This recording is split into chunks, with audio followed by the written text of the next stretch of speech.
أعوذ بالله من الشيطان الرجيم. بسم الله الرحمن الرحيم. تبارك الذي بيده الملك وهو على كل شيء قدير. الذي خلق الموت والحياة ليبلوكم أيكم أحسن عملا وهو العزيز الغفور. صدق الله مولانا العظيم وصدق رسوله النبي الكريم ونحن على ذلك من الشاهدين والشاكرين والحمد لله رب العالمين. درود شریف اللهم صل على سيدنا مولانا محمد وعلى آل محمد كما صليت على إبراهيم وعلى آل إبراهيم إنك حميد مجيد. اللهم بارك على محمد وعلى آل محمد كما باركت على إبراهيم وعلى آل إبراهيم إنك حميد مجيد. انتہائی قابل احترام بزرگوں، نوجوان ساتھیوں، عفت ماں اور بہنوں، قرآن پاک سے سورہ ملک کی ابتدائی 2 آیتوں کی تلاوت کی گئی. اللہ رب العالمین سے دعا کرتا ہوں کہ وہ مجھے سچ کہنے کی، ہم سب کو سمجھنے کی اور ہم سب کو ان آیات مبارکہ پر عمل کرنے کی توفیق عطا فرمائے. یہ سورہ مبارکہ نبی آخر الزمان حضرت محمد مصطفیٰ صلی اللہ علیہ وسلم پر مکے میں نازل ہوئی تھی اور اس میں کل 30 آیتیں ہیں، 2 رکوع ہیں. قرآن پاک کی سورہ مبارکہ کی بہت بڑی اہمیت احادیث میں واضح ہوئی ہے. آپ صلی اللہ علیہ وسلم کی احادیث میں اس سورہ مبارکہ کے لیے 2 بڑی اہم باتیں آتی ہیں. ایک اس کو واقعہ کا نام دیا گیا ہے کہ یہ بچانے والی ہے، اور دوسرا اس کو منجیہ کا نام دیا گیا ہے کہ یہ نجات دلانے والی ہے. یعنی کہ یہ سورہ عذاب کو روکنے والی، عذاب سے بچانے والی ہے، اور دوسری بات ہے کہ یہ عذاب سے نجات دلانے والی ہے. یہ اپنے پڑھنے والوں کو قبر کے عذاب سے بچاتی ہے. ابن عباس رضی اللہ تعالیٰ عنہ سے روایت ہے کہ آپ صلی اللہ علیہ وسلم نے فرمایا کہ میرا دل چاہتا ہے کہ سورہ ملک ہر مومن کے دل میں، یعنی کہ ہر ایک کو یاد ہو اور ہر ایک اس سے محبت کرتا ہو اور ہر ایک اس کو پڑھتا ہو. حضرت ابو ہریرہ رضی اللہ تعالیٰ عنہ سے روایت ہے کہ آپ صلی اللہ علیہ وسلم نے فرمایا کتاب اللہ میں ایک ایسی سورہ ہے جس کی آیتیں تو صرف 30 ہیں. قیامت کے روز یہ ایک شخص کی سفارش کرے گی یہاں تک کہ اس کو جہنم سے نکال کر جنت میں داخل کر دے گی، اور وہ سورہ تبارک ہے. اسی طرح حضرت ابن عباس رضی اللہ تعالیٰ عنہ سے روایت ہے کہ آپ صلی اللہ علیہ وسلم کے ایک ساتھی نے، ایک صحابی نے اپنا خیمہ جا کر ایک قبر کے اوپر لگا دیا، اور جب رات ہوئی تو اس نے دیکھا کہ اس نے سنا کہ اس قبر سے تلاوت کی آواز آ رہی ہے اور کوئی آدمی ہے کہ سورہ ملک کو پڑھ رہا ہے، یہاں تک کہ اس نے اس پوری سورہ کو مکمل کر لیا. وہ صحابی نبی اکرم صلی اللہ علیہ وسلم کی خدمت میں حاضر ہوا اور سارا ماجرا آپ صلی اللہ علیہ وسلم کی خدمت میں عرض کیا تو آپ صلی اللہ علیہ وسلم نے فرمایا کہ یہ سورہ اللہ تعالیٰ کے عذاب کو روکنے والی ہے. یہ سورہ اپنے قاری کو عذاب قبر سے نجات دلانے والی ہے. سورہ سجدہ اور سورہ ملک آپ صلی اللہ علیہ وسلم پڑھا کرتے تھے. بی بی عائشہ صدیقہ رضی اللہ عنہا سے منقول ہے کہ آپ صلی اللہ علیہ وسلم کی یہ عادت مبارکہ تھی کہ آپ ہر رات کو، سفر ہو، ہجر ہو، آپ صلی اللہ علیہ وسلم سورہ سجدہ اور سورہ ملک کی تلاوت کیا کرتے تھے. آپ صلی اللہ علیہ وسلم سے روایت ہے کہ میں اس بات کو پسند کرتا ہوں کہ میری امت کے ہر مرد و زن کو یہ سورہ یاد ہو. آپ صلی اللہ علیہ وسلم کی خواہش ہے. ابن کثیر نے ایک روایت نقل کی ہے اور یہ تاریخ ابن عساکر میں موجود ہے کہ حضرت انس بن مالک رضی اللہ عنہ سے مروی ہے کہ آپ صلی اللہ علیہ وسلم نے فرمایا کہ تم سے پہلے ایک شخص مر گیا جس کے پاس کتاب اللہ میں سوائے سورہ ملک کے اور کوئی چیز نہیں تھی، کوئی اور سورہ اس کو یاد نہیں تھی. جب اس آدمی کو دفن کیا گیا اور فرشتہ اس کے پاس آیا تو یہ سورہ اس کے سامنے کھڑی ہو گئی. فرشتے نے کہا تو کتاب اللہ ہے، میں تجھے ناراض نہیں کرنا چاہتا، تجھے معلوم ہے کہ تیرے یا میرے پاس اس کو نفع یا نقصان پہنچانے کا اختیار نہیں ہے.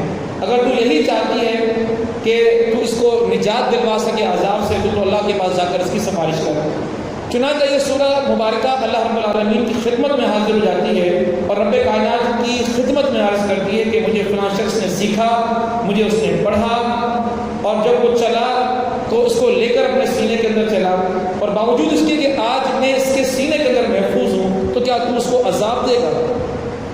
اللہ رب العالمین نے اس سورہ مبارکہ کی اس حجت کو دیکھ کر فرمایا کہ جا، میں نے اس بندے کو معاف کیا۔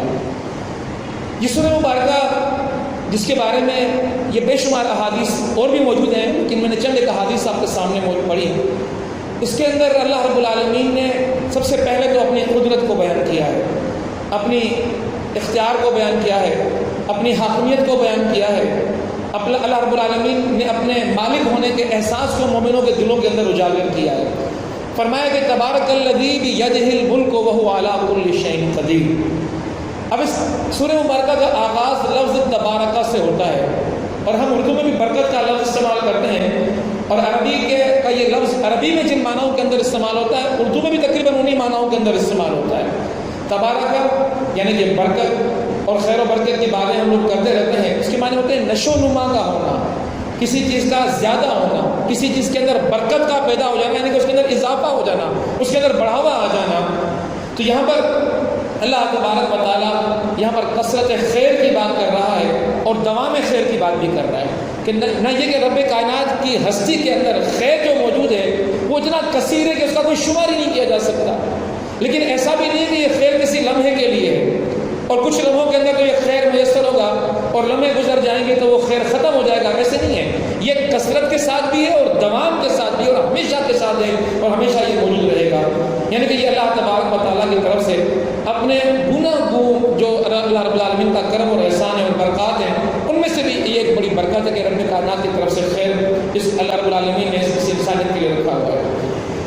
یہ لفظ اگر ہم اس پہ غور کریں تو اللہ تبارک و تعالیٰ نے اس لفظ کے ساتھ تبارک الذی کے ساتھ بیدہ الملک کی بات کی ہے، اور ید کا لفظ ہاتھوں کے لیے استعمال ہوتا ہے، جیسے ہم بار بار اس بات کی یاد دہانی دوسرے کو کراتے رہتے ہیں کہ ید اللہ علی الجماع، اللہ رب العالمین کا ہاتھ جماعت کے اوپر ہوتا ہے، جو اجتماعیت میں جڑ کر کسی بڑے مقصد کے لیے جدوجہد کرتے ہیں، نیک مقصد کے لیے جدوجہد کرتے ہیں تو ان کے اوپر اللہ رب العالمین کا یہ ہاتھ ہوتا ہے۔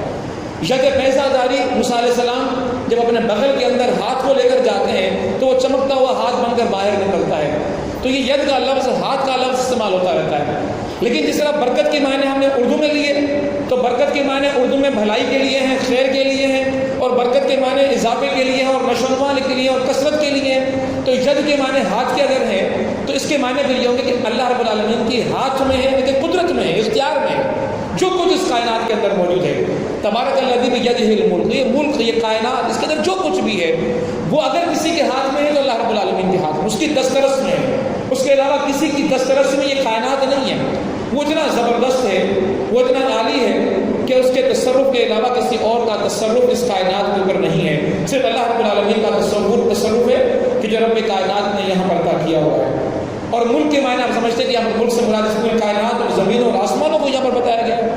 تبارک الذی بیدہ الملک وہو علی کل شیء قدیر، جتنی بھی چیزیں رب کائنات نے پیدا کی ہیں ان تمام کی تمام چیزوں کے اوپر اللہ رب العالمین کی قدرت ہے، اس کی حکمیت ہے اور اس کا اختیار ہے، اور کوئی چیز اس کے حکم کے خلاف کوئی عمل نہیں کرتی اور کوئی کام نہیں کرتی۔ اور یہ اقتدار ایسا نہیں ہے کہ اس کے اندر، اس اقتدار کے اندر انسان دوسروں کا محتاج ہو۔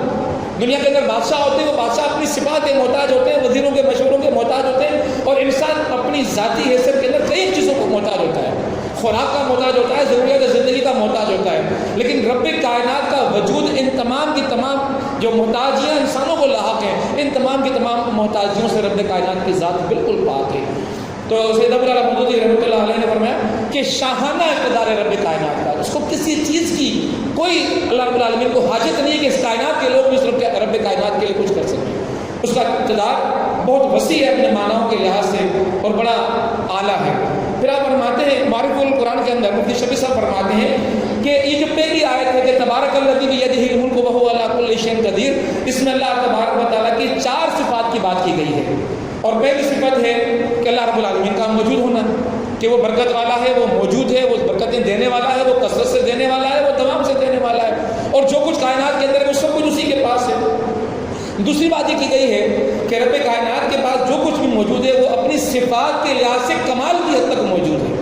اللہ رب العالمین دیتا ہے تو کمال کی حد تک دیتا ہے، چھینتا ہے تو کمال کی حد تک چھین سکتا ہے، وہ بخشش کرنے والا ہے تو کمال کی حد تک بخشش کرنے والا ہے، وہ پکڑ کرنے والا ہے تو کمال کی حد تک وہ پکڑ کرنے والا ہے۔ یعنی کہ اللہ رب العالمین کو کوئی روک نہیں سکتا، اس کی قدرت اتنی زبردست ہے کہ رب کائنات کو جو بھی چیز رب کائنات کے پاس ہے وہ اپنے انتہا کے درجے کے اندر موجود ہے۔ تیسری بات یہاں بیان فرما دے کہ جو کچھ زمین و آسمان میں ہے اس پر اصل حکومت اللہ رب العالمین کی ہے، اصل حکومت کسی اور کی نہیں ہے۔ یعنی کہ اگر ہم مجسم انسان اس دنیا کے اندر کھڑے ہوئے ہیں تو خود ہمیں ہمارے جسموں کے اوپر بھی اختیار نہیں ہے اور حکومت نہیں ہے۔ اسی طرح اگر اولاد ہے، ناز اور متاع ہے تو اس کی تمام تر حاکمیت وہ اللہ رب العالمین کے ہاتھ کے اندر ہے۔ اللہ رب العالمین کے سامنے کوئی اللہ رب العالمین کو عاجز کرنے کی قوت نہیں رکھتا۔ اور چوتھی چیز جو سورہ مبارکہ کی اس پہلی آیت کے اندر فرمائی گئی وہ یہ ہے کہ اللہ رب العالمین ہر چیز پر قادر ہے۔ چار چیزیں بیان کی گئی، تبارک الذی بیدہ الملک وہو علی کل شیء قدیر۔ اب جب دوسری آیت کی طرف ہم آتے ہیں تو رب کائنات نے پھر یہاں پر الذی خلق الموت والحیاۃ لیبلوکم ایکم احسن عملا۔ آپ ذرا غور کیجیے گا کہ رب کائنات نے تخلیق کی بات کی ہے کہ اس نے تخلیق کی ہے۔ پہلی آیت کے اندر اپنی تعریف بیان کی کہ میں کون ہوں، میں کتنا زبردست ہوں۔ تبارک الذی بیدہ الملک وہو علی کل شیء قدیر، اقتدار میں ہے، ہاتھ میں ہے، اختیار میں ہے، جو کچھ بھی ہے زمین کے اوپر اور ان آسمانوں کے اندر اس کے اوپر کسی اور کی دسترس نہیں ہے، مالک نہیں ہوں۔ رب کائنات نے واضح اعلان فرما دیا۔ پھر رب کائنات نے صراحت کے ساتھ اور وضاحت کے ساتھ بیان فرمایا ہے کہ الذی خلق الموت والحیاۃ لیبلوکم ایکم احسن عملا۔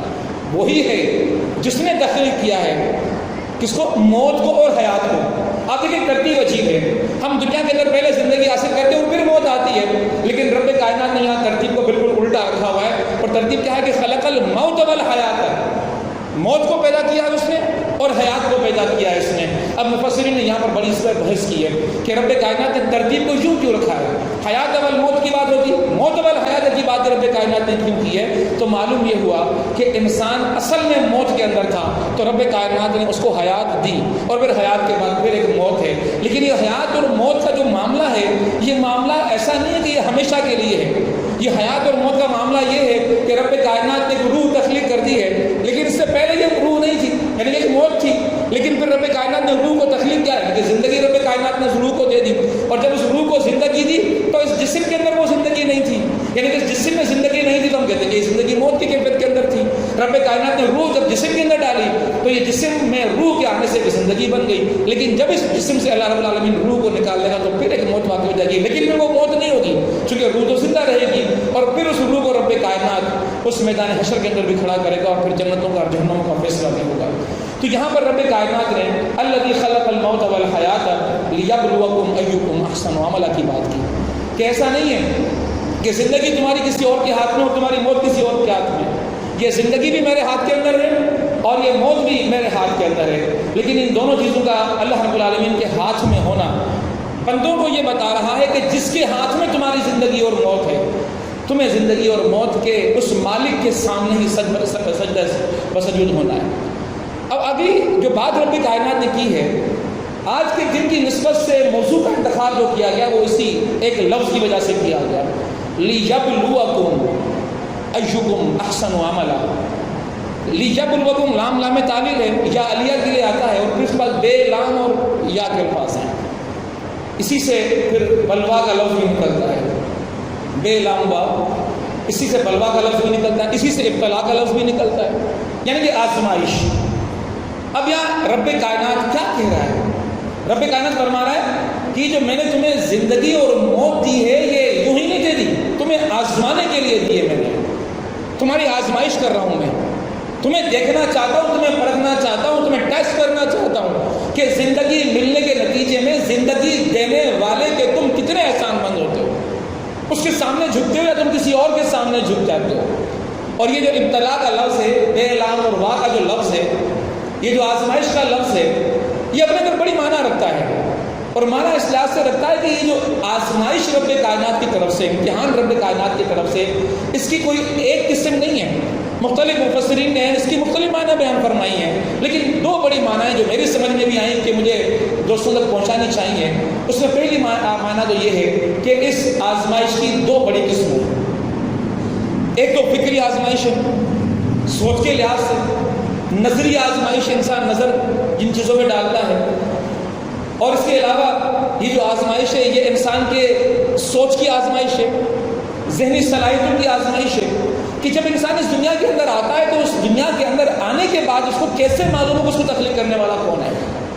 یعنی کہ اس کائنات پہ جب انسان غور و فکر کرے گا، اپنی سوچ کو استعمال کرے گا، اپنے اوپر غور کرے گا اور اپنے اندر جو چیزیں موجود ہیں ان چیزوں پر غور کرے گا، اور جو چیزیں رب کائنات اس کائنات کے اندر رکھ دی ہیں جب ان کے اوپر غور کرے گا تو اس غور و فکر میں اس کے عقل کی، اس کی فہم کی، اس کی فراست کی، اس کی سوچ کی، اس کی سمجھ کی، اس کی نظر کی ایک آزمائش ہے کہ ان چیزوں کے نتیجے کے اندر، ان صلاحیتوں کے نتیجے کے اندر وہ اپنے رب کو پہچان سکتا ہے کہ نہیں پہچان سکتا.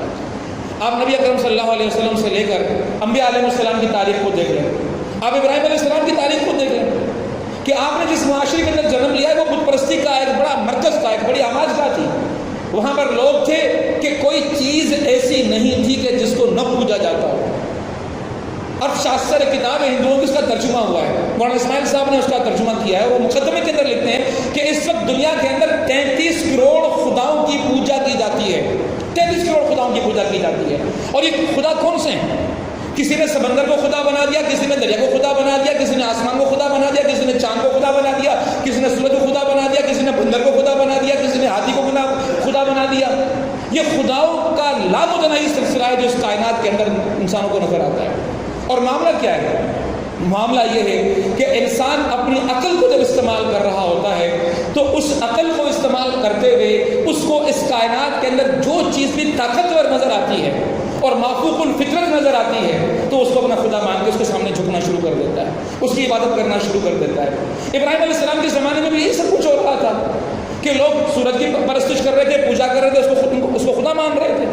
ابراہیم علیہ السلام کے دور کے اندر لوگ چاند کی پوجا کر رہے تھے، پہاڑوں کی پوجا ہو رہی تھی، آگ کی پوجا ہو رہی تھی. کون سی چیز تھی کہ جس کی پوجا نہیں ہو رہی تھی؟ یہاں تک کہ حکمران کے پاس اگر اقتدار موجود تھا تو حکمران کو بھی اپنا خدا مان کر اس کی پرستش کی جا رہی تھی.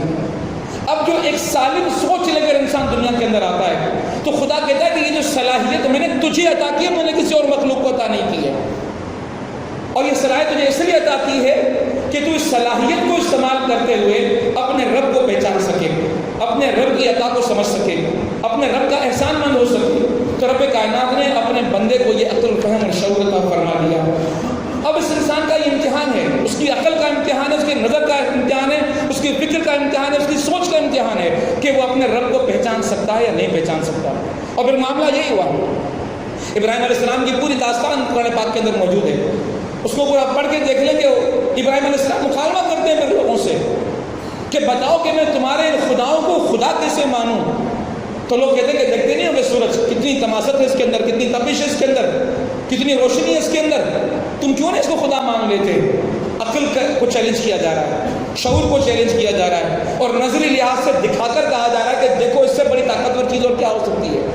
ابراہیم علیہ السلام تو سلیم الفطرت تھے، سمجھ چکے تھے کہ یہ خدا نہیں ہو سکتا. لہٰذا ابراہیم علیہ السلام کہتے ہیں کہ اچھا چلو اگر تم یہ کہتے ہو کہ یہ خدا ہے تو چلو دیکھ لیتے ہیں کیسا خدا ہے. جیسے شام ہوتی ہے سورج ڈھل جاتا ہے، عقل، فکر، سمجھ، صلاحیت، اب اس کا امتحان ہو رہا ہے. آپ فرماتے ہیں کہ دیکھو یہ کیسا خدا ہے. شام ڈھلتے غائب ہو گیا. اپنے ماننے والوں کا اپنی اگر وہ خدا ہے اور تم مخلوق ہو تو یہ مخلوق کا پرسان حالت کون ہوگا، کس کے حوالے کر کے چلا گیا. میں تو تمہارے سے خدا کو ماننے کے لیے تیار نہیں ہوں کہ جو اپنے ماننے والوں کو اس طرح بے یار و مددگار چھوڑ کے چلا جائے. اب آپ خود سوچیں کہ اگر کوئی سلیم الفطرت ہوتا اس وقت، اس کے عقل کو، فکر کو، شعور کو، سمجھ کو، نظر کو، ہر لحاظ سے ابراہیم علیہ السلام نے چیلنج کر دیا تھا. اور بندہ یہ کہتا کہ ہاں بات تو آپ ٹھیک کہہ رہے ہو کہ سورج خدا نہیں ہو سکتا، کیونکہ خدا تو وہی ہو سکتا ہے کہ جو ہر وقت اپنے بندوں کو دیکھتا ہو، اپنے ماننے والوں کو دیکھتا ہو، جس کو اس نے زندگی دی ان کو دیکھتا ہو. لیکن وہ لوگ عقل کی، فکر کی، سمجھ کی اور شعور کی اس آزمائش پر پورے نہیں اترے. پھر انہوں نے اگلا مکالمہ مانتا کہ نہیں دیکھو چلو تم سورج کو نہیں مانتے، تم چاند کو مان لو کہ چاند جو ہے وہ خدا ہو سکتا ہے، کیونکہ اب اس نے روشنی دی ہے، اس کو خدا مان لو. تاکہ چلو ٹھیک ہے دیکھتے ہیں کہ چاند تمہارا کیسا خدا ہے. جب صبح ہوتی ہے تو چاند کی روشنی مان پڑ جاتی ہے اور سورج کی روشنی حاوی ہو جاتی ہے. فرمانے لگے کہ یہ کیسا خدا ہے، اس کو تم نے خدا مانا ہوا ہے، اس کو تو اپنی روشنی کو بقا نہیں دے سکتا، یہ اس کی روشنی کے اوپر وہ روشنی حاوی ہو جاتی ہے. تو یہ کیسا خدا ہے کہ جس میں تمہارا کوئی اور خدا حاوی ہو جائے. میں تمہارے ایسے خدا کو نہیں مان سکتا. یہ عقلی، فکری، شعوری ایک آزمائش ہے جس سے کہ ہر انسان گزرتا ہے، چاہے میں ہوں چاہے آپ ہیں. چاروں طرف جتنے انسان بستے ہیں، لیکن ایک فرق ضرور ہے کہ ایک مشرکانہ ماحول کے اندر، ایک کافرانہ ماحول کے اندر، ایک غیر مسلم معاشرے میں آنکھ کھولنے والا فرد وہ تو بڑی آزمائش سے گزرتا ہے، لیکن ہم ذرا اس سے قدرے کم آزمائش کے اندر گزرتے ہیں، اس لیے کہ ہم نے مسلم گھرانوں کے اندر اپنی آنکھیں کھولی ہیں اور ہم نے شعور سے، ہم نے فکر سے، اپنے نظر سے اپنے والدین کو، اپنے اسلاف کو یہ سمجھاتے ہوئے اور پڑھاتے ہوئے اور دکھاتے ہوئے زندگی کو کی جو ہے نا پروان چڑھایا ہے کہ خدا ہے، خدا کا وجود ہے، اور وہ ہمیں ماحول الحمدللہ ایسا ملا۔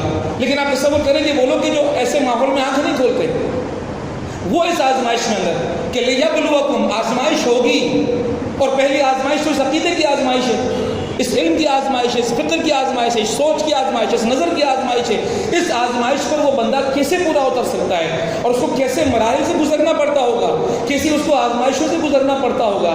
اسی لحاظ سے پھر دیکھا گیا کہ ابراہیم علیہ السلام کی یہ جو مکالمہ ہے یہ چلتا رہا ہے، وہی مکالمہ جو حاکم وقت ہے اس کی دربار کے اندر بھی ہوتا ہے کہ جب نمرود کے سامنے پیش کیا جاتا ہے، اور نمرود کے سامنے جب یہ بات پیش کی جاتی ہے کہ یہ خداؤں کو نہیں مانتا، یہ بتوں کو نہیں مانتا، اور یہ جو بت ٹوٹے ہیں، ٹوٹے ہوئے بتوں کے حوالے سے اس پر الزام ہے کہ اس نے بتوں کو توڑا ہے، تو پھر وہ نمرود بھی مکالمہ کرتا ہے۔ وہ کہتا ہے کہ تم بتاؤ، جس کو خدا کہتے ہو تمہارا خدا کیا کرتا ہے؟ تو ابراہیم علیہ السلام نے یہی بات کی، خلق الموت والحیات، وہ زندگی دیتا ہے اور موت دیتا ہے۔ تو اس کے پر نمرود نے کیا جواب دیا؟ نمرود نے یہی جواب دیا کہ زندگی اور موت دینا ہے تو کوئی بڑی بات نہیں ہے، قید خانے سے تو قیدی بلوائے، ایک کو مار دیا اور ایک کو چھوڑ دیا، کہا کہ دیکھو ایک کو میں نے زندگی دے دی، ایک کو میں نے موت دے دی۔ اب ابراہیم علیہ السلام نے کیا کہا؟ پھر فکر کا، نظر کا، سوچ کا امتحان دوبارہ اس نمرود کے سامنے پیش کر دیا کہ ہاں اگر تم خدا ہو تو میرا خدا ہے وہ مشرق سے سورج کو ابھارتا ہے اور مغرب میں طلوع کرتا ہے، ذرا تم مغرب سے طلوع کر کے دکھا دو اور مشرق سے ابھار کے دکھا، مشرق سے میں طلوع کر کے غروب کر کے دکھا دو تو میں تمہارا خدا مانوں۔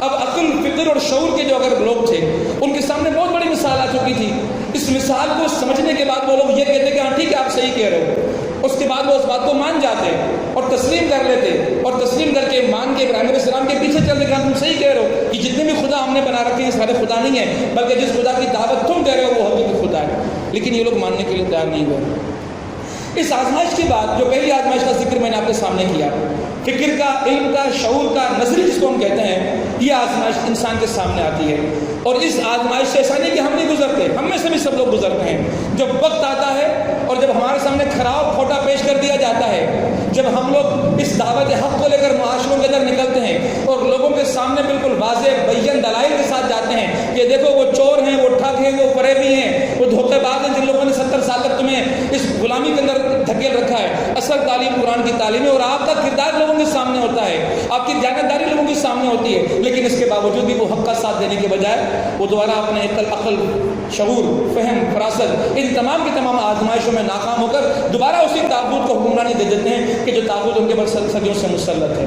لہذا یہ آزمائش کا سلسلہ جاری رہتا ہے، لیکن اس آزمائش کا معاملہ یہاں نہیں گزرتا، اس آزمائش کا اگلا مرحلہ اس سے کٹھن مرحلہ ہوتا ہے۔ لیبلوکم کا اگلا مرحلہ پہلے مرحلے سے کٹھن ہوتا ہے، پہلے مرحلے سے سخت مرحلہ ہوتا ہے، اور اب یہ ہوتا ہے کہ چونکہ شعوری طور پر خدا کو تسلیم کر لیا، فکری طور پہ خدا کو تسلیم کر لیا، نظری طور پہ دیکھ لیا کہ چیزوں کو بقا نہیں ہے، جتنی بھی چیزیں اس کائنات کے اندر موجود ہیں یہ ساری اس قادر مطلق کی تخلیق کرنا ہے، اور تم اس کے سامنے عاجز بندے ہو، وہی مالک ہے، وہی رب ہے، وہی حقیقی خالق ہے، ساری باتیں شعوری طور پہ تسلیم کرنے کے بعد، اسلام قبول کر لینے کے بعد، مسلمان ہو جانے کے بعد اب اگلا معاملہ یہ آتا ہے کہ خدا کہتا ہے کہ معاملہ ایسا نہیں ہوگا، معاملہ تب ہوگا، فیصلہ تب ہوگا کہ جب میں دیکھوں کہ جو تم نے فکری طور پہ تسلیم کر لیا ہے عملی طور پر بھی اس کو تسلیم کرتے ہو کہ نہیں کرتے، اور اب عمل کا امتحان شروع ہوتا ہے۔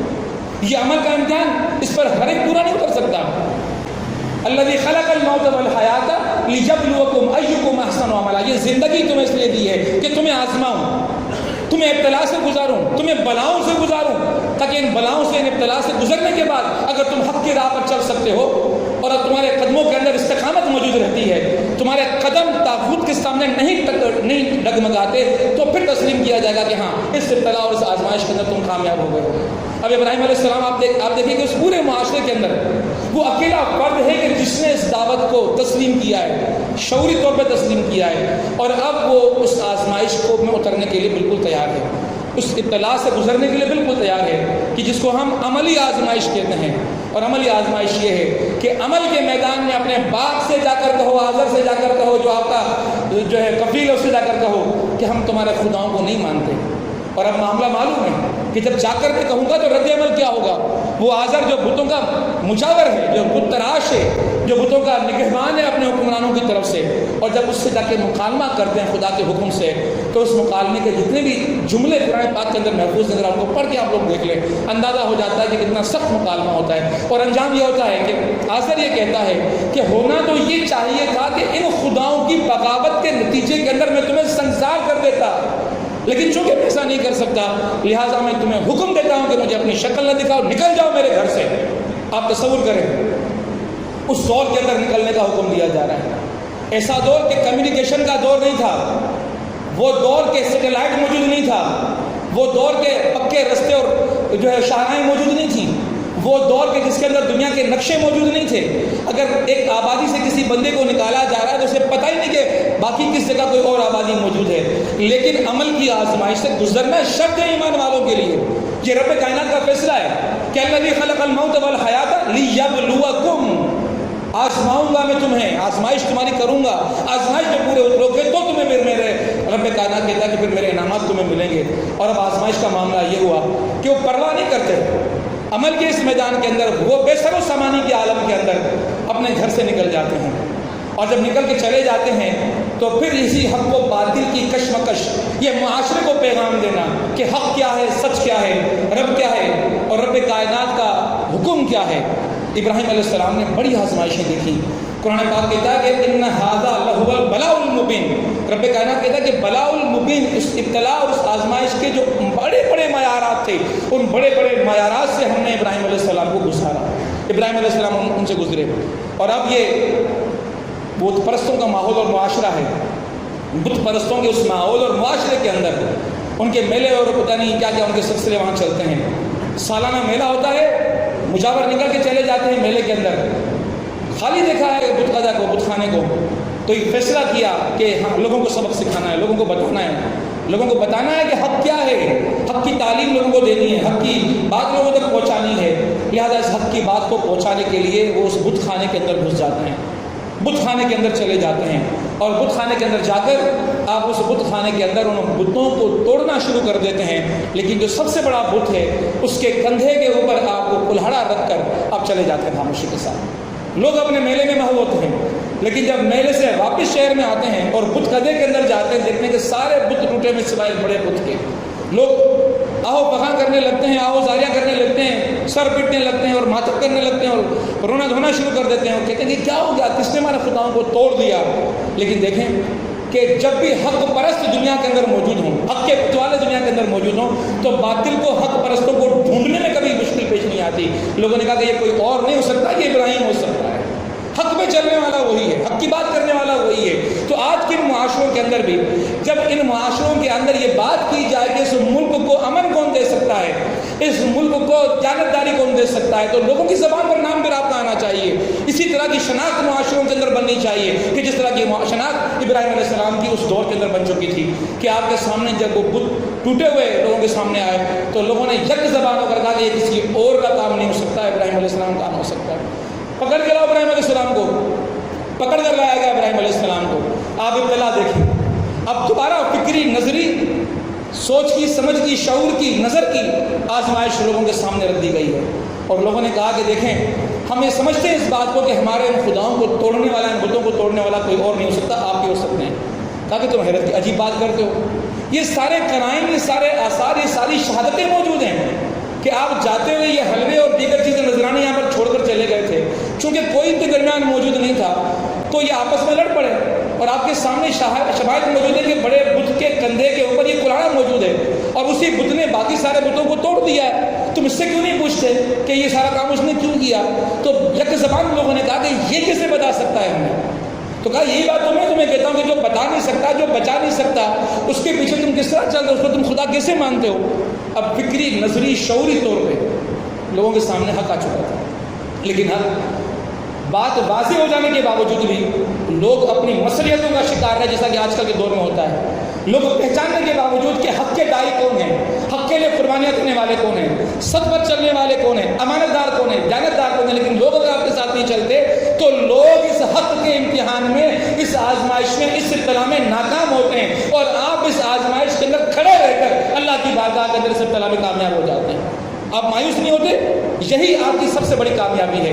ابراہیم علیہ السلام مایوس نہیں ہوئے، اپنے والد کے سامنے بات کی، جب مایوس نہیں ہوئے اس ابتلا کے اندر کامیاب ہو گئے. آذر کے سامنے گئے، مایوس نہیں ہوئے، بات کی، آپ کامیاب ہو گئے. اور اب یہاں پر جو بات آئی ہے کہ بتوں کو توڑا ہے، بات اپنی رکھ دی ہے لوگوں کے سامنے، لوگوں نے نہیں مانا، لوگ ناکام ہو گئے. ابراہیم علیہ السلام کامیاب ہو گئے اور کہا کہ اس کو آذر کے پاس نمرود کے پاس لے کے چلتے، لے کر جایا گیا. اور مقامہ جو میں نے آپ کے سامنے بیان کیا. اب طے یہ پایا کہ ابراہیم علیہ السلام نے، چونکہ یہ بات ثابت ہو چکی کہ بت انہوں نے توڑے ہیں، لہٰذا ان کو سزا دی جائے گی. اور سزا کے لیے طے کیا گیا کہ ان کو آگ میں پھینکا جائے گا. اور پوری آبادی کے اندر اعلان کیا جائے گا کہ بتوں کے توڑنے والوں کو ایسی سزا دی جائے کہ زمانہ یاد کرے.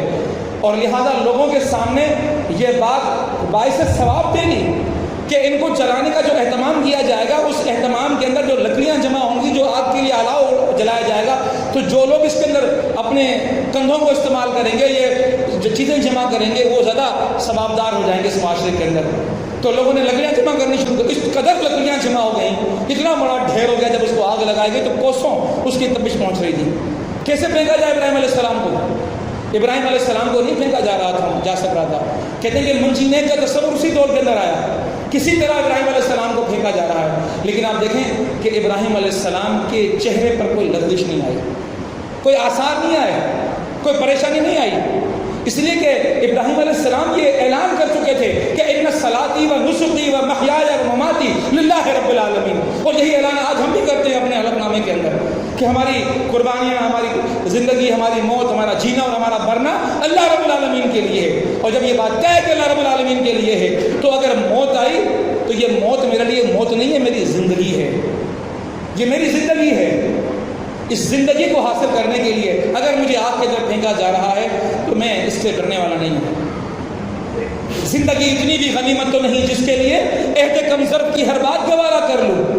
آپ کو جب آگ میں پھینکا جاتا ہے، آپ بخوشی اس آگ میں اترنے کے لیے تیار ہو جاتے ہیں. اور پھر کیا ہوتا ہے؟ جب آگ میں پھینکا جا رہا ہے، آپ خوشی خوشی اس آگ کے اندر جا رہے ہیں. لیکن پھر رب کائنات کا فیصلہ ہوتا ہے کہ یا نار کونی بردن سلامن علی ابراہیم، اے آگ اگر تیرا جلنا میرے حکم سے ہے تو میرے ابراہیم کے لیے ٹھنڈی ہو جا. اور پھر وہ آگ ٹھنڈی ہو جاتی ہے، گل و گلزار بن جاتی ہے، اور ابراہیم علیہ السلام مجھ سے ہنستے مسکراتے واپس باہر آتے ہیں. آپ تصور کریں کہ اگر کسی معاشرے کے اندر اس طرح ہو کہ آپ کسی کو کسی جرم کے اندر اس آگ میں پھینک دیں اور وہ آگ سے بخوشی باہر نکل کر آ جائے، بغیر کسی نقصان کے باہر آ جائے، تو لوگ یہی کہیں گے کہ ہاں یہ حق پر تھا. آج بھی ہمارے جاہلی معاشروں کے اندر یہ ہوتا ہے کہ اگر کوئی شخص کسی پر کوئی الزام لگتا ہے تو اس کو آگ سے گزارتے ہیں اور کہتے ہیں کہ اگر اس پر آگ نے اثر نہیں کیا تو سمجھ لو کہ یہ بے گناہ معصوم ہے. آج بھی جاہلی معاشروں کے اندر یہ ہوتا ہے. تو آپ نے کہا تھا کہ یہ حق نہیں ہے، یہ باطل ہیں، اور یہ باطل ہیں، اور ان کو توڑا آپ نے بتوں کو. تو لوگوں کو سمجھنا چاہیے تھا کہ یہ بات جو کہہ رہے ہیں وہ سچ کہہ رہے ہیں. اس آزمائش کے بعد، اس اطلاع کے بعد سب کو ان کے پیچھے چلنا چاہیے تھا. تو کتنی بڑی اطلاع تھی، کتنی بڑی آزمائش تھی ابراہیم علیہ السلام کے پاس. لیکن خلق الموت والحیات لیبلوکم ایکم احسن عملا کا سلسلہ رکا نہیں. ابراہیم علیہ السلام واپس آتے ہیں. اور پھر یہ معاملہ جو خدا رب الجلال کی سنت ہے کہ جب آبادیوں کے سامنے دعوت پیش کی جاتی ہے اور آبادیاں اس دعوت کو تسلیم کرنے سے انکار کر دیتی ہیں اور داعیان حق کا جینا حرام کر دیتی ہیں، تو خدا کہتا ہے نکلو اس آبادی سے. اور آبادیاں موجود ہیں، ان آبادیوں کے اندر جاؤ اور وہاں جا کر اس دعوت کو پیش کرو. اور پھر یہ سلسلہ ہوتا ہے کہ ابراہیم علیہ السلام سے کہا کہ آپ یہاں سے نکلیں، آپ نکلتے ہیں، مصر کی طرف چلتے ہیں. اور پھر معاملہ یہ آتا ہے کہ آپ کے ساتھ صرف 3 لوگ ہوتے ہیں. آپ ہوتے ہیں، حضرت لوط ان کے بھانجے ہوتے ہیں، اور بی بی سارہ ہوتی ہیں. مصر کا بادشاہ خوش ہوتا ہے، انعام و اکرام دیتا ہے، بی بی سارہ تحفے میں دیتا ہے اور ان سے شادی ہوتی ہے آپ کی.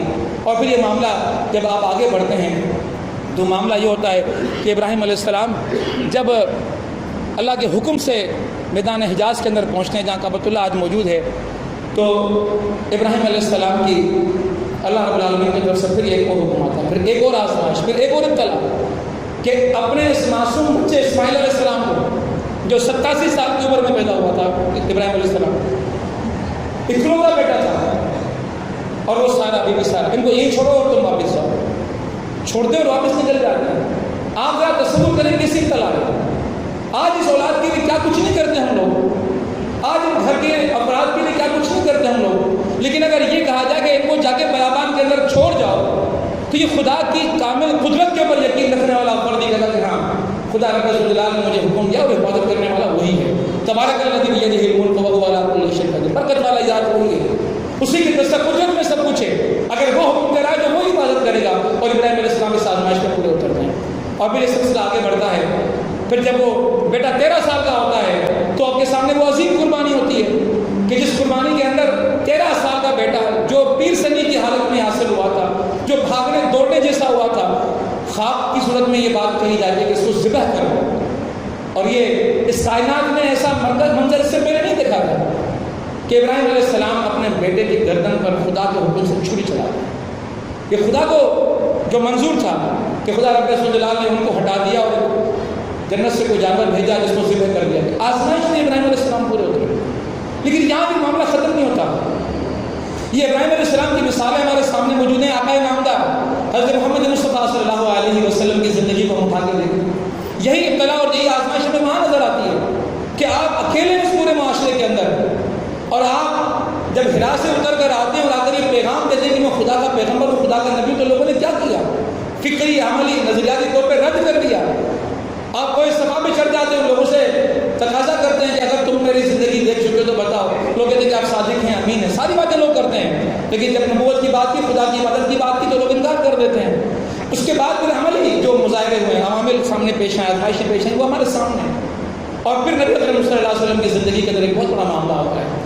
اما عائشہ صدیقہ رضی اللہ تعالیٰ عنہ فرماتی ہیں کہ مجھے نبی اکرم صلی اللہ علیہ وسلم نے فرمایا کہ جبرائیل امین میرے پاس آئے اور مجھے آ کر کہا کہ تب کی وادی میں تمہارے نواسے حسین کو شہید کیا جائے گا. اور پھر فرمایا کہ جبرائیل امین میرے پاس وہ مٹی لے کر آ کر ہیں, اور مٹی مجھے عطا کر کے گئے. زندگی میں بتا دیا گیا تھا کہ ابراہیم علیہ السلام سے قربانی مانگی گئی تھی, وہ قربانی اللہ رب العالمین نے اس طرح قبول کی کہ جانور پیش کر کے اس کو ذبح کروا دیا.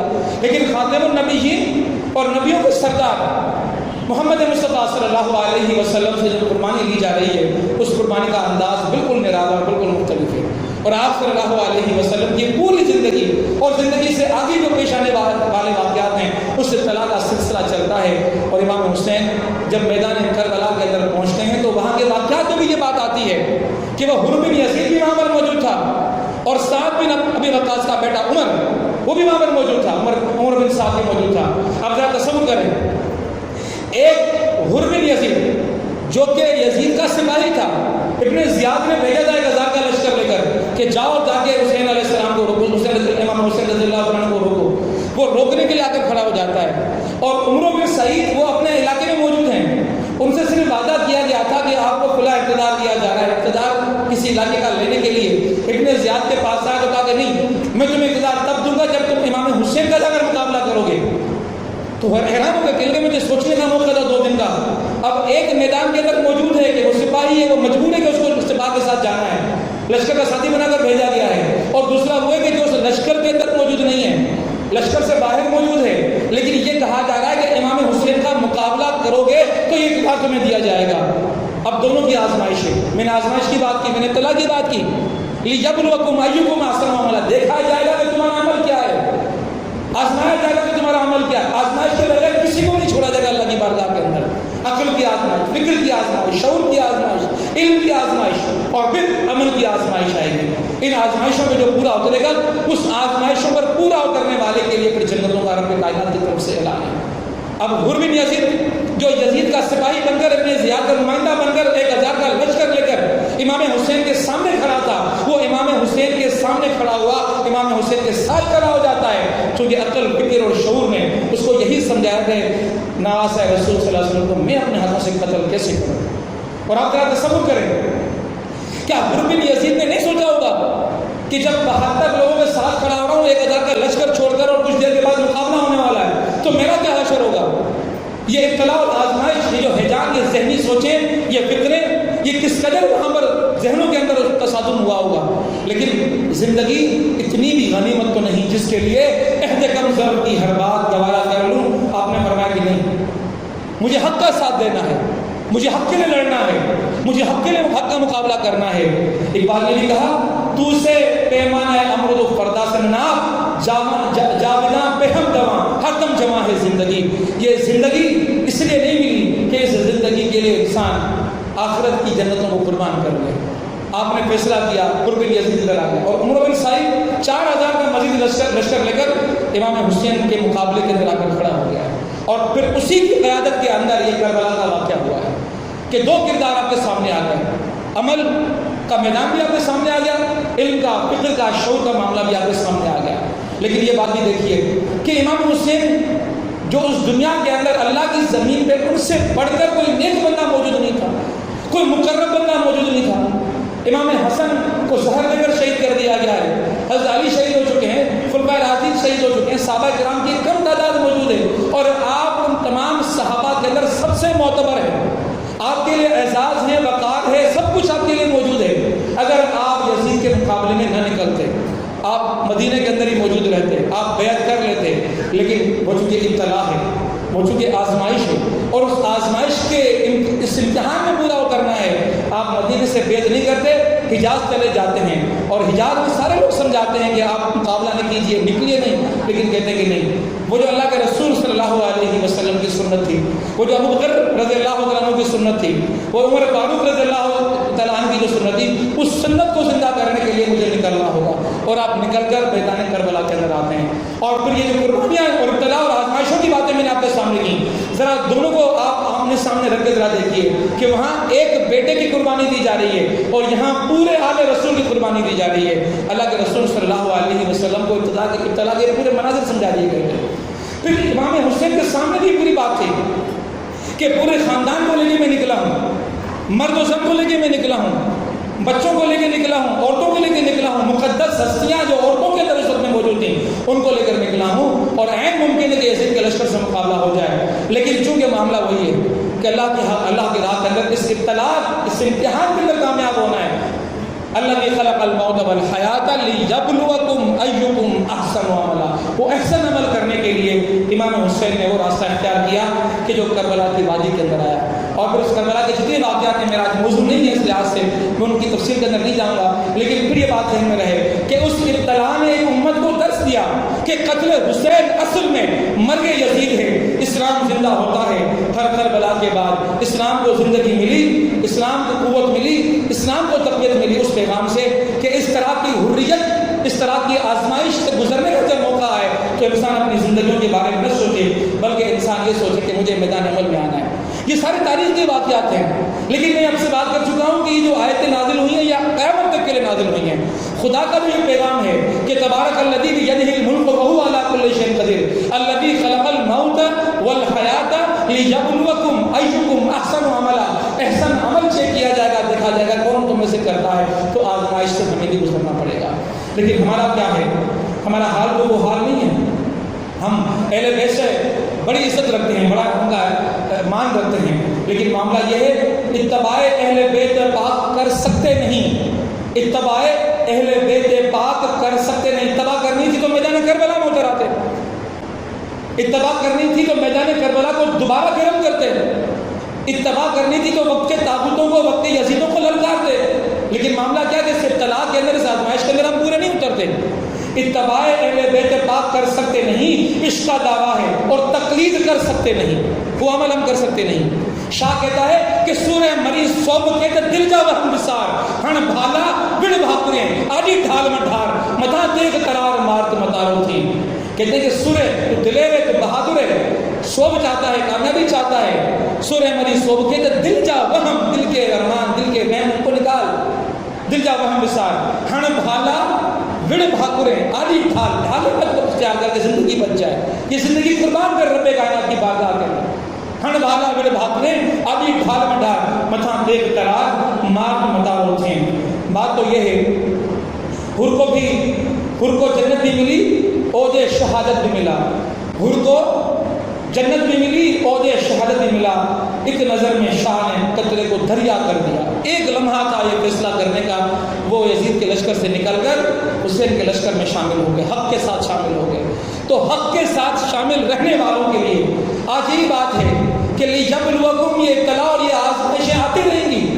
دیکھا جاتا رہے گا کہ ان آزمائشوں کے اوپر کون برا کرتا ہے. ہمیں اپنا جائزہ لینا ہے. شاہ کہتا ہے انا تو مجھا ککھ چھٹے رت نکرے. ابھی تو حال تیرا یہ ہے کہ دل کا تجھے چھو لیتا ہے، ہلکی سی آزمائش آ جاتی ہے تیرے قدم لڑکھڑا جاتے ہیں. الیکشن میں نہیں جیتے, وزارتیں نہیں ملی, ووٹ نہیں ملا تو لڑکھڑا جاتا ہے, نظریے کے اوپر باتیں کرنے لگتا ہے, نظریہ چھوڑنے کی باتیں کرتا ہے.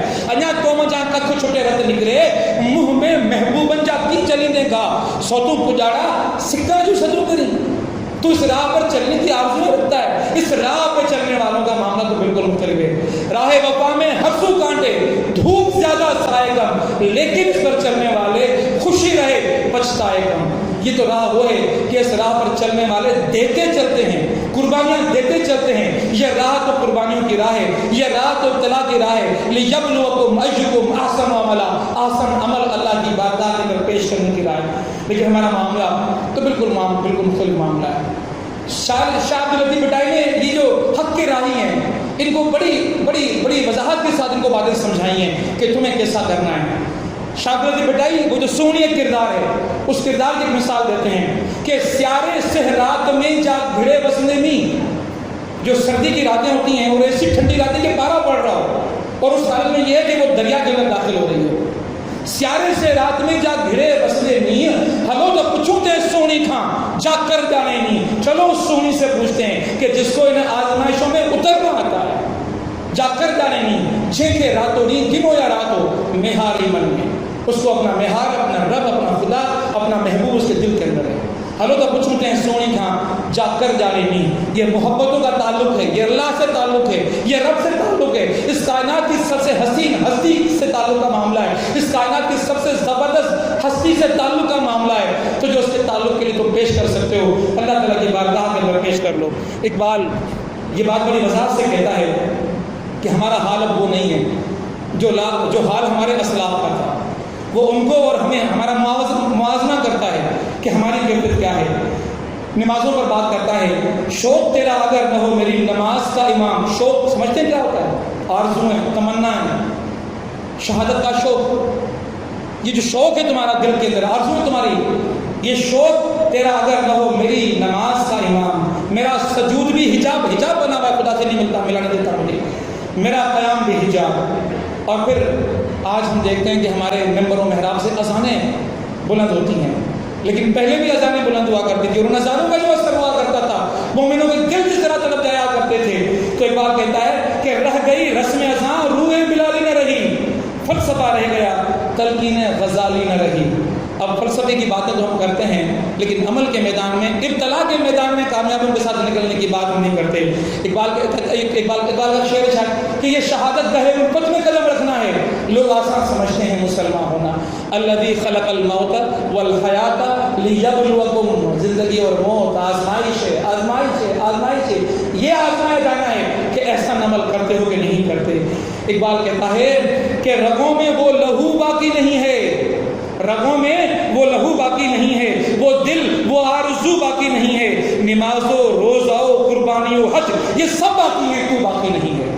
تو وہ جو باقی ہونا چاہیے تھا, وہ جو موجود ہونا چاہیے تھا, وہ جو کردار زندہ ہونا چاہیے تھا کہ جو اپنے اسلاف کی طرح قربانی اور ابتلا کے معاملات کے اندر اپنے آپ کو پورا اتارتا ہوا دکھاتا ہوا آج موجود نہیں ہے. اسی لیے اقبال آج کے نوجوانوں کو بھی پیغام دیتا ہے. اقبال کہتا ہے کہ جلالو آتش و برقو سحاب پیدا کر, جلالو آتش و برقو سحاب پیدا کر, اجل بھی کام اٹھے وہ شباب پیدا کر. تو انقلاب کی آمد کا انتظار نہ کر, جو ہو سکے تو ابھی انقلاب پیدا کر. اللہ تعالیٰ سے دعا کرتے ہیں کہ اللہ تعالیٰ ہمیں اس ابتلا کی حقیقی مفہوم اور معنی کو سمجھنے کے ہمیں توفیق عطا فرما دے اور ہمیں ایسا عمل کرنے کی توفیق عطا فرما دے. اور تبارک الذی بیدہ الملک وہو علی کل شیء قدیر, الذی خلق الموت والحیات لیبلوکم ایکم احسن عملا کی مصداق میں پورا کرنے کی توفیق عطا فرمائے. اقول قولی ھذا واستغفر اللہ لی ولکم ولسائر المسلمین فاستغفروہ انہ هو الغفور الرحیم.